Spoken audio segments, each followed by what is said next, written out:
With 5 seasons and exactly 100 episodes to its name, Stargate Atlantis solidified itself as one of the great sci-fi shows of its decade. With new antagonists introduced in the 5th season's final stretch of episodes, the writers had every intention of continuing the show. The team saved Earth from a Wraith superhive and ended up parking Atlantis itself outside San Francisco Bay. But the series was never supposed to end there. So what was next? Thanks to Joseph Mallozzi, we have a surprisingly thorough accounting of the stories that could have been told in a 6th season. The writing team had begun brainstorming some ideas for the next season's 20 episodes. In a newly updated post across social media, Mallozzi has summarized the team's original plans for Season 6. This is an amazingly detailed look at what might have been. Here's the full season rundown.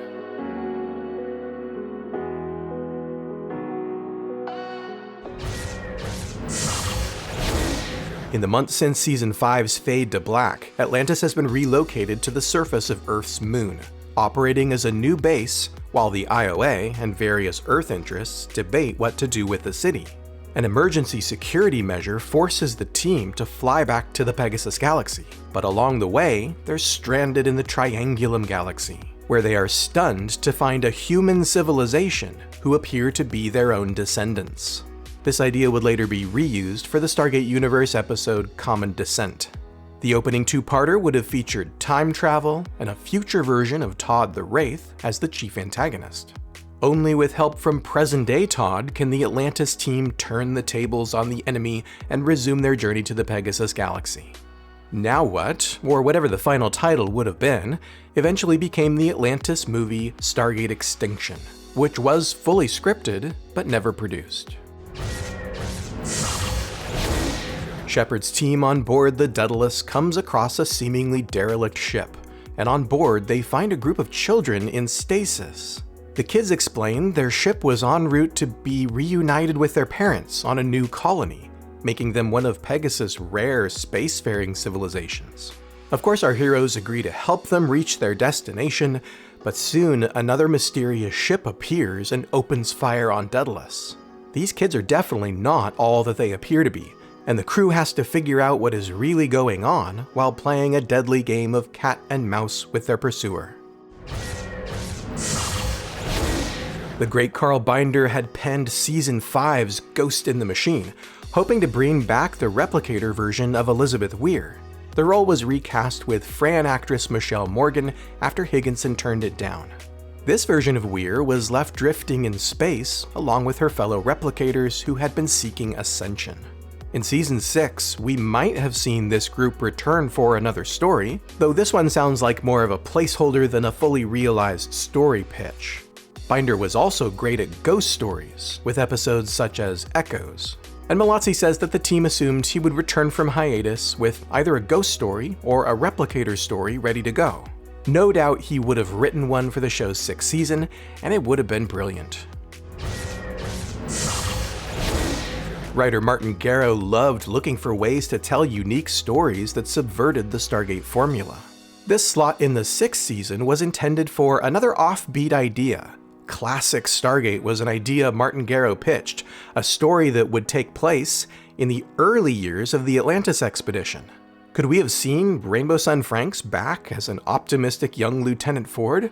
Maybe a good old-fashioned ZPM hunt. It's an interesting idea to tell a Season 1 story during Season 6, but this one would probably need some sort of connection to the present day to make it past the pitch stage. Often the brainstorming session for next season begins with pitches that are already on the table but didn't make the cut. That was the case here with a 4th season episode intended for Amanda Tapping's Colonel Samantha Carter. With Tapping now off starring in her own show, this story might have been given to another character. Carter Rashomon was envisioned as Stargate's take on Rashomon, the classic 1950 film by Akira Kurosawa that depicts the same event multiple times from the radically different viewpoints of various witnesses. Here, an off-world op has gone so badly that Colonel Carter is facing a possible court-martial. The episode follows the investigation, and through flashbacks, the audience is shown 3 different versions of the events that transpired. What really happened? Whose account should be believed? This pitch would have made a great vehicle for the base's new commander, Richard Woolsey, played by Robert Picardo. While he isn't in the military and so couldn't be court-martialed, it would certainly fit with Woolsey's storyline to see the IOA and Homeworld Command show up to conduct the same sort of investigation he used to inflict on others. Guest appearances by Tamlin Tomita and Richard Dean Anderson, maybe? Stargate SG-1 had its Lower Decks episode with The Other Guys, and the Atlantis writing team was looking to do the same here. While this one doesn't seem to have been a fully fleshed out story idea, Mallozzi says that Carl Binder wanted to do a story told from the POV of a red shirt, one of those ubiquitous no-names we lose over the course of an op, who is mourned and then quickly forgotten in the episode Tag when the team is yucking it up in the cafeteria. Binder suggested a story that would see an ordinary member of the expedition not killed in the line of duty, but rather captured. Because we don't leave our people behind, Sheppard and his team mount a rescue. A Sheppard-centric episode would have seen John racing against time to find out how he was infected with a deadly toxin, and ultimately who was responsible and why. Inspired by the 1950 noir thriller DOA, the episode would have put the character and the audience through the ringer, as they spend the entire hour believing that John Sheppard is more or less a goner. But of course, as John and his team race to find out who killed him and why, they would no doubt find an antidote along the way. On the run from an alien race, Sheppard's team ends up caught up in a temporal effect of some sort. Is it an accident? Is it a weapon? Whatever it is, it sends them 6 months into the future. When the team returns to Atlantis, they learn that they were given up for dead and replaced with a new lead reconnaissance unit. This pitch came from Atlantis co-creator Brad Wright. What happens when our heroes can't undo what's happened to them and are forced to settle into daily life in their new reality? Sheppard and the team try to move forward, including working alongside their replacements. But then, the alien race that was pursuing them pays Atlantis a visit.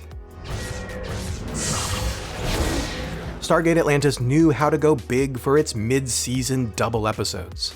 It was a chance to advance the show's major story arcs, book a big guest star, and spend money on those epic visual effects. Season 6 would have been no different. The untitled two-parter would have seen the return of Connor Trenier as the Wraith hybrid Michael, who fans, and the actor himself, long suspected didn't really die when he fell from the central tower at the end of the 5th season episode The Prodigal. And now he's out for revenge. As the story opens, the team returns home after a mission, only to find Atlantis teeming with Wraith hybrids, servants of Michael. Michael has used a biological weapon to transform Atlantis personnel into hybrids. And the team soon find themselves on the run not only from Michael, but from their friends. If ever there was an intriguing title that didn't have a story yet, it's Hamster Ball. This idea came from the mental picture of our team trapped inside giant spherical containment vessels. Mallozzi adds, compounding the problem is the fact that they're trapped in a small chamber in direct line of the Stargate, meaning the next time the gate kawhooshes, they risk total annihilation. How do they get trapped? How do they get out? And most importantly, what the hell else happens in this episode? You'll have to ask writer Alan McCullough. Now, trapping our heroes with a ticking clock is an idea as old as television. Yeah, we would have been all in on a story that sees a frustrated hamster Rodney, shall we say, spinning his wheels? Another time travel dilemma stems from Atlantis' discovery of a puddle jumper capable of traveling through time, like the one SG-1 found in the Milky Way. Of course, McKay wants to experiment with a technology that is beyond his understanding, and disaster ensues. Duplicate versions of the team are sent both backwards and forwards in time. As this mind-bending hour unfolds, one version of our heroes find themselves 5 years in the past, where they try to find that puddle jumper again to undo the error without altering their own history. 5 years into our future, a second team finds Atlantis under siege by those ruthless aliens we met in a parallel universe in the Daedalus variations. This Sheppard and company go looking for the jumper to try and warn their past selves about what's coming. And finally, in the present day, Dr. McKay continues to tweak his experiment to get it just right. Events in each time period affect what is happening in the others, leading all three timelines to an exciting and mind-bending climax. This one sounds awesome. Another Sheppard in Peril story would have seen John apparently put under a curse by an eccentric villager while visiting an alien community. The team laughs it off, but after returning home, Sheppard starts to experience an increasingly unusual string of bad luck. Ultimately, this story was shelved because it would have painted the show's leading man in an overly comical and potentially unheroic light. Had it made the cut in Season 6, Hexed likely would have needed some reworking. Maybe it's McKay, the man of science and the butt of many a joke, who gets cursed by the alien witch doctor. Entropy originated in Season 5 when producer Paul Mully pitched a story in which the interdimensional bridge that Rodney and his sister Jeannie had engineered has unforeseen ramifications for the city of Atlantis. The bridge idea ended up used for Season 5's Brainstorm, the technology having been reproduced on Earth, so Mallozzi reworked the idea for this episode using a mishap with a 0-point module. The ZPM, of course, is the Ancient's power source that draws energy from a contained pocket of subspace-time. Should something go catastrophically wrong with what is essentially a pocket universe in a bottle, the story potential is limitless. He says, "I reimagined a version where a mishap with a ZPM triggers a subspace burst that disperses time fractals throughout Atlantis. And within these varying shards of warped space-time, the rules of physics no longer apply."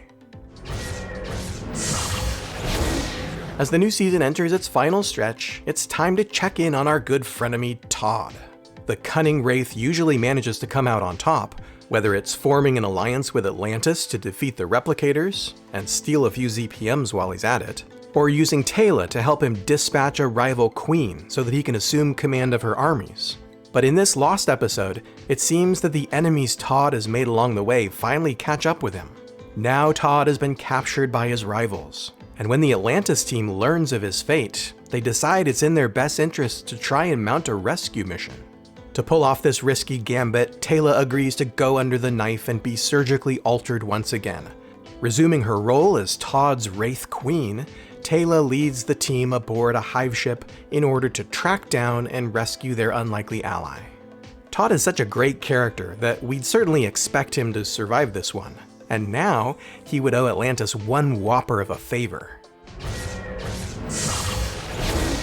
An unknown assailant has been attacking Atlantis recon teams on different worlds, and Colonel Sheppard decides it's time for his team to track them down and stop them once and for all. But the team find themselves under attack by a puddle jumper of all things. Payback could have been the writers' long-awaited chance to bring back Aiden Ford, played by Rainbow Sun Franks, an original member of their expedition who became addicted to a Wraith enzyme that gave him superhuman strength and messed up his head. When we last saw him back in Season 2, the rogue Ford had recruited his own team to go on the offensive against the Wraith. But an ill-advised mission to infiltrate a hive ship left Ford presumed dead. When he returns, it's clear that Ford holds his former team responsible. He's recruited a new team of mercenaries, surprisingly armed with ancient tech. Where is Ford getting this stuff?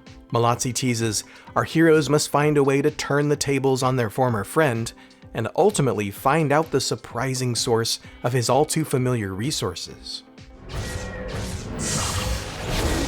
Now, over the years, Mallozzi has lambasted the vague title Turn of Events, enough that we know it's just a placeholder, originally put on the list because it's so vague the writers thought it was funny. But 15 years later, Mallozzi has a great idea for the Lost season's 18th episode.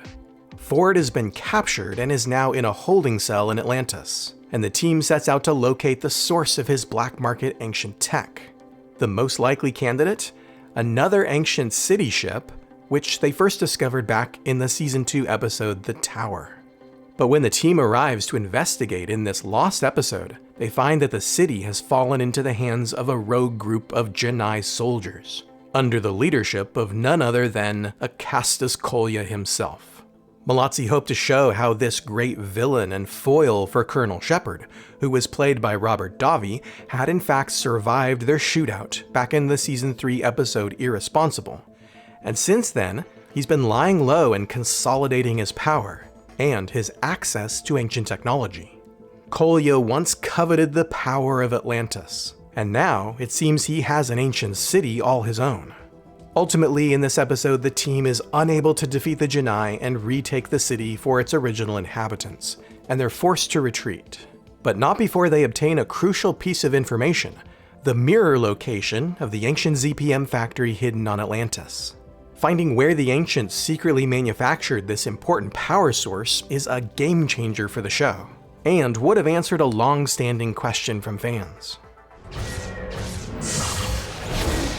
The cast reunion and table reading at San Diego Comic-Con in 2019 gave Joseph Mallozzi the opportunity to write dialogue for these characters once again. This was an original scene that let the actors play off each other in front of a crowd of fans, but it also contained one giant story beat that Mallozzi wanted to work into the show itself: the return of Tori Higginson's Elizabeth Weir. In Mallozzi's pitch, the team would have found the original, biological Elizabeth alive and well, kept on ice since her capture by the Asurans. The version we saw following her capture in Season 4's Lifeline was evidently a replicator copy of her consciousness, who believed that she was the real Elizabeth, whose body had been entirely transformed by the nanites in her system. The penultimate episode of Season 6 would see the team finding Dr. Weir. With Elizabeth's help, the team searches for a powerful weapon left behind by the Replicators, which they built to destroy Atlantis. Our heroes hope to use it against Kolya's ancient city ship before he can use the city to wreak havoc.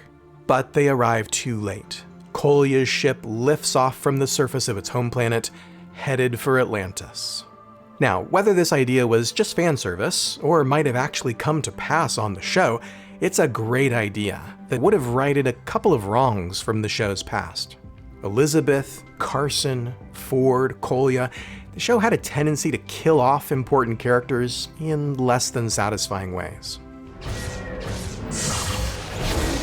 The newly expanded plot for the finale of Atlantis Lost Season continues where the previous episode left off, as the team returns home with a warning that the rogue Genii are bringing Atlantis' sister city to attack.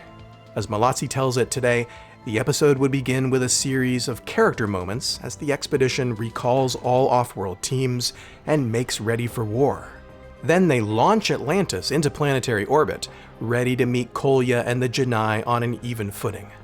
If you want to know the rest of the story, we'll let Mallozzi take it from here. He says, when the sister city appears, Atlantis launches its jumpers and drones. Their opponent responds in kind. The most epic battle in Stargate history is joined. Sheppard skillfully pilots his jumper into the heart of the enemy city and lands on a pier. His team disembarks, Asuran weapon in tow, determined to finish the job they set out to complete last episode. But they're on the clock and running out of time, facing down enemy soldiers and drone strikes as they desperately seek to set up the Asuran weapon as close to critical systems as possible. But they're not the only ones running out of time. Atlantis, outgunned by a foe that has been preparing for war, suffers heavy damage. Even if our team succeeds in their mission, it looks like it will be a Pyrrhic victory. And then, a fleet of hive ships drops out of FTL and concentrate their fire on the enemy ship. It's Todd. He and his fleet take the pressure off Atlantis, buying Sheppard and his team enough time to initiate the Asuran weapon and retreat back to the jumper, making good their escape as, behind them, the weapon initiates, setting off a chain reaction of explosions that claim the enemy city. Atlantis returns to the planet's surface, Sheppard thanks Todd, Wraith and human achieve an understanding, and peace finally returns to the Pegasus galaxy. End of Season 6. Or maybe the network gods smile upon Stargate Atlantis and renew it for a 7th season, and before the Wraith's arrival, the writers leave us on another impossible cliffhanger. Special thanks to Joseph Mallozzi for sharing this breakdown of Stargate Atlantis Lost Season. Be sure to follow him on Twitter and visit his daily blog at josephmallozzi.com. So which of these story ideas has excited you the most? What storyline or character from Atlantis would you like to see future Stargate projects revisit? Post your thoughts in the comments below, and like and share this video with a Stargate-loving friend to help our channel continue to grow.